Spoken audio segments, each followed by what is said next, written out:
beautiful people of the internet. How are you guys doing today? Hopefully great.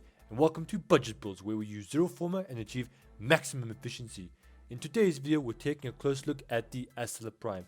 This is Warframe's signature weapon. It's a fully automatic shotgun that I got from last week Friday's stream. By the way, if you guys are interested in my live streams, I'll leave a link down to my playlist where I show you guys my live stream down in the description. If you guys also want my build for Mirage Prime, I'll also leave a link down to that. But before I continue with the video, let's quickly talk about some merch. So recently I've just opened up a merch store. Guys, we're selling caps, hoodies, t-shirts, and a whole bunch of extra stuff.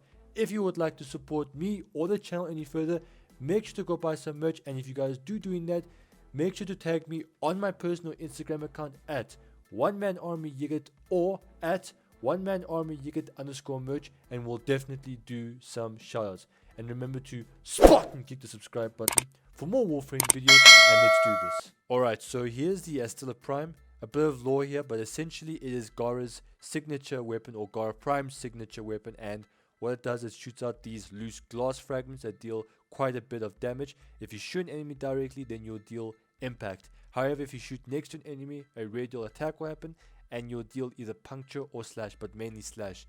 Why I say that is because, you know, the value on slash is a lot greater than the value of puncture. That's what that means. So with that being said, let's quickly go over the stats. Alright, so for our critical chance, we have 21% critical chance with a 1.9 critical damage multiplier. Me personally, if you're going to be using a shotgun, I think crit based shotguns aren't exactly that good, just because, you know, the mods don't seem to rack up as high as, like, say, the Soma Prime or any other crit based weapon. But still, 21% is still a pretty good number. Not too bad, not too good. I feel like it's a bit average. However, one thing that does bug me is the critical damage multiplier of 1.9. Not because it's low, but because why give us a 1.9 critical damage multiplier? It's so, like, OCD. You know, you could have just given us a 2. But, you know, it is what it is. Next, let's move on to our status. As you guys can see, we are given a 37% status. Now, typically when you're modding shotguns, you always want to go and mod for status, just because you can have those guaranteed procs and just weaken the enemies a lot quicker. So let me give you guys an example. Let's say I mod this thing for corrosive. As you guys know, corrosive deals 75% additional damage to ferrite armor. Now, you obviously want to use that against the Grenier, because the majority of the Grenier have ferrite armor, and ferrite armor is weaker against corrosive. That's where the status hits. However, thanks to new status changes, you can now exceed 100%.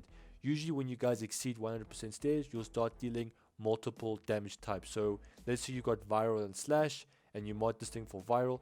Not only will you be proccing viral, but in one single shot can proc both of them, which I think that's kind of cool.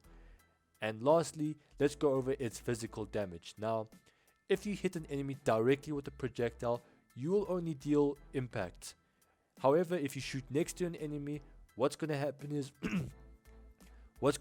is you'll have a chance to deal puncture and slash, meaning that because you guys surpass 100%, you'll either deal slash or puncture, either one of the two. And sometimes, in some cases, you'll deal viral as well. Now that we know exactly what this weapon's statistics look like, let me quickly compare to the regular Astilla. So, as you guys know, the Astilla is a shotgun and is a tenor weapon. Alright, so the direct comparison, the original Astilla had 17% critical chance, and that's about it. And the Astilla Prime, however, has a bigger magazine, a much higher status value, and deals a little bit more impact damage. And also, its radial attack is a lot higher. All in all, the Astilla Prime is a huge upgrade when it comes to the regular Astilla. You know, it makes sense, because I mean, it is its prime variant. It is the better variant. And also, the most important thing is that the Prime Astilla looks a lot better. So with that being said, let's quickly go over the build. So here's the build for the Astilla Prime. As you guys can see, I haven't added any former whatsoever. If I have done that, well, this wouldn't be an episode of Budget Builds now, would it? So with that being said, let's quickly go over our setup. So for our first mod, we have something called Point Blank, which gives us 90% additional damage. Next, we have a mod called Shell Shock, which gives us 60% stairs chance and 60% electricity chance. We've also got ourselves Blunderbuss for more critical chance, Ravage as well for more critical damage. I know what I said previously, I still do not like crit shotguns. However, this weapon desperately needs crit, just because it's not like your every other shotgun. Instead of just shooting pellets, what it does, it just shoots these single glass shard fragments that break into multiple pieces when it hits on impact. So that's why critical chance is a must on when it comes to this weapon. Next, we've got ourselves Toxic Barrage for 60% additional toxin damage along with 60% status chance. Combine this with Shell Shock gives us Corrosive. However, you guys can use whatever element you feel is necessary.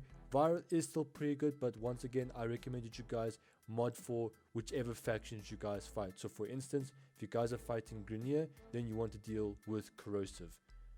We've also got ourselves Vicious Spread for more damage and 60% additional spread. The spread is a negative, however it's not actually that bad. Next, we have ourselves Vigilante Ornaments and Hell's Chamber for additional multi-shot. The biggest downside that the Astilla Prime has is the fact that it is a fully automatic shotgun, and because it's a fully automatic shotgun, you guys are going to be running through your reserves like it is nothing. Like when you guys are playing a regular mission, it's going to take a lot of shots to start killing those high-end enemies, and because it's going to take a lot of shots, you'll then have no ammo left.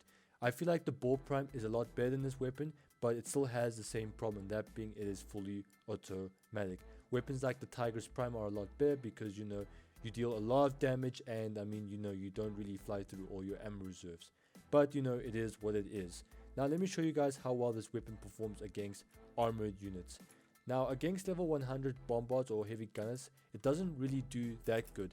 However, that does not mean that it's necessarily a terrible weapon, because how frequently do you guys actually fight heavily armored units like level 100? As you guys can see, these are level 100 or level 70 heavy gunners, and I'm just straying through them like it's nothing. And of course, it is the use of no former whatsoever. But anyways, ladies and gentlemen, that's all I have for today's video. If you guys liked the video, or if it's genuinely helped you, remember to leave a like, and don't forget to spot and kick the subscribe button for more Warframe videos. I'm gonna make like a banana and split.